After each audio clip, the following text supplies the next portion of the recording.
So, here we have our protagonist Jim, who has been sent on a mission to climb a particular mountain in order to repair a communications station that is not working. In order to reach the top of that mountain, he's going to have to go through an acrid nest, and that will allow us to showcase one of our new acrid types. Now you can see it here bursting through the spawner. This is a fire wasp, which is one of our flying acrid types. And that means that it will not only buzz around you and try to attack you at close range, it also has a long-range attack. Jim is going into cover here in order to protect against some of those long-range attacks and defeat the fire wasps here. Now he's throwing a grenade at the spawner, and we'll follow that up with some gunfire here in order to take it out, and that will allow him to move into the next area. Now we have Jim entering the main portion of the fire wasp nest, and he's going to have to continue taking out the fire wasps. One of them has grabbed him here. This is another example of what we call the struggle mode, which is present with all of these smaller acrid types. And what we really wanted to do here was present something that was not a typical QTE. You will have to bash buttons a little bit, but afterwards, as you can see here, you're actually going to have to aim that reticle, and when it turns red, Jim will attack, and that will help you finish off the enemy. Now we've jumped a section here to the top of the mountain, and Jim is going to get to the bottom of why this satellite dish has stopped functioning. And we can see here in the distance that there's a mysterious figure that appeared to have been fiddling with the station. What the hell? And that is quite a mystery here for Jim. Now he's going to go here and repair, and while he does that, he's going to radio his boss and try to figure out what exactly was going on here. Cronus Actual, this is Peyton. Listen, I don't know how else to say this, but I think we might have a saboteur on the base. Saboteur? Jim, no offense. You're not supposed to go stir-crazy until you've been here at least a year. I'm serious, boss. Somebody was out here.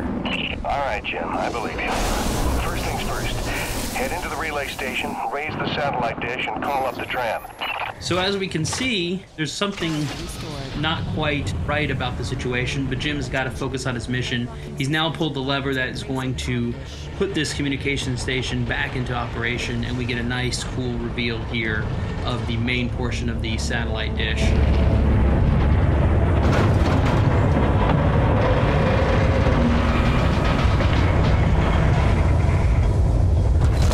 Comm dish locked and ready for transmission. Now that he's restored functionality to the communication station, Jim is going to have to call up his utility rig that he's left at the bottom of the mountain using the built-in gondola system that he's repaired along the way. And this will call his rig up to him so that he'll be able to use it to make some final adjustments, make sure that the base is able to communicate with Earth. So as we can see here, he's operating the gondola system. And that will call the utility rig back up from the mountain, and all he has to do is wait for it to arrive to complete his mission. Cronus Actual, you copy? I've got the satellite dish working, just waiting for the rig to come up. However, looks like someone's not too happy having visitors here at the top of the mountain. This is another one of our new acrid types that we're showing off here in the video. And this is the spitter, which is a Cat L, large size acrid. As you can see, it's sort of scorpion-like. And this is actually going to be one of the larger acrid types in the game. Not the biggest by far, but certainly one of the larger types. And it's going to be quite difficult for Jim to defeat on foot. It's basically a boss encounter. As you can see, you have to roll, you have to dodge in order to avoid its attacks from its tail. It also spits venom at Jim as well. So what Jim is really doing here is he's trying to damage it and really trying to stand up against it, but he knows that his rig is on its way up, and if he can get in his rig, it's going to make this a much more even fight. And so that's definitely what Jim is looking to try to do here. Now, he's hit it enough times and done enough damage that the spitter is going to retreat to its cave. And that's actually good timing for us because it'll give us an opportunity to buy some time while the rig shows up. And we can see a little bit there from the gondola apparatus, the rig showing up here as we take out a few of these fire wasps. And sure enough, here is the rig that has shown up at the top of the mountain.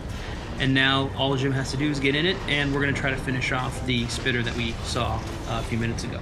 Once again, when we jump into the rig in Lost Planet 3, we're back in first person. It's very important for us to sell the perspective and the scale of the rig. It is the largest vehicle we've ever had in the series. And here, Jim is going to use one of the upgrades that you get over the course of the game, which is called the winch. You start with the claw arm on the left side of the rig, and the winch allows you to basically shoot that out. And it will kill smaller enemies with a single hit, as we can see with the fire wasps. And then you can also use it to latch on to larger enemies and draw them in. Now, we can see that the spitter has shown back up. Looks like it's rested a little bit and wants to get back in the fight. So now we're going to give it something its own size to take on. We can bash using the drill arm, which will help, and then grab on with the winch, as we mentioned earlier, and then we can pull in using the winch, and that will allow us to grab the tail, lift it up, and attack with the drill. Now, important thing to note here, it's hard to tell a little bit from the video, but when you're actually playing the game, all of these things are their own unique controls. So when you grab onto the tail, you've got to use the trigger to grab, you've got to use the stick to lift the tail up, you have to use the right trigger to drill, and you have to aim the drill. So it's not a situation where the game's doing everything for you. We really want you to feel as though you're personally in control of this large rig. Now we've taken the tail off, we've bashed it into submission a little bit, and we're going to try to come in here now to finish it off. So bash it, stun it a little bit, come in, grab with the left trigger, and then we're going to use the drill here in order to finish it off, which is quite a gory and satisfying way to kill the enemies. And there we go. Before we finish out the video here, just going to play one of our cool cinematics here that's going to show a little bit more of the background of some of the characters and also give some hints at some of the mysteries that Jim and the others are facing here on EDN 3.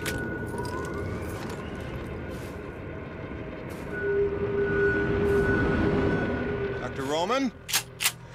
Drop your weapon! Whoa, whoa. Easy now, Doc. Who are you? Where'd you come from? I'm Jim Payton. Just here to check Where up... from? Coronis! What the hell, lady? Where else would I be from? Braddock sent me. I know you. Right. They came down with that creepy fella you don't like, with the big head. Just hitching a ride, I swear. I barely know the guy. You may be done aiming things at me now?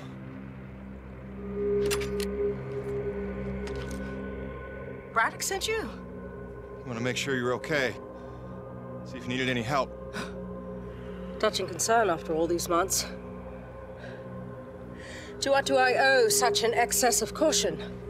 I might ask the same, Shotgun Sally. You've seen it then, haven't you? It? Someone in the distance. Watching.